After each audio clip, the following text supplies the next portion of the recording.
আমাদের ডগেস শুয়ে আছে, মাঝে মধ্যে এদিকে লক্ষ্য করছে, আর ডগেসের গার্লফ্রেন্ডকে নিয়ে জগেস ছুটে চলে গেছে। তো ডগেস এইদিকে লক্ষ্য করছে, দেখি আমাদের একটু সাইড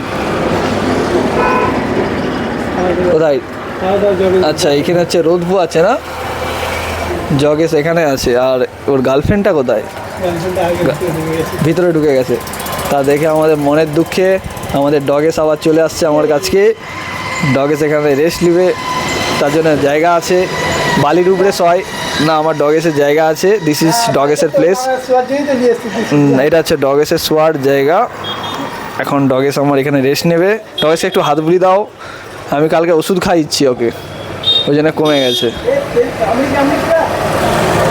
কিছু করার নেই, বন্ধুদের পাল্লায় পড়লে একটু কামড়ানা কামড়িনি হয়, আর এইটা বন্ধু পাল্লা বলতে ওর গার্লফ্রেন্ডের পাল্লায় পড়ে এরকম হয়েছে আর কি। গার্লফ্রেন্ডকে অন্য একজন টেনে নিয়ে গেছে, তো তাই মনের দুঃখে মারধর খাচ্ছে আর কি। দিয়ে এখানে খাবার দাবার খাচ্ছে, মনের দুঃখে শুয়ে পড়ে আছে।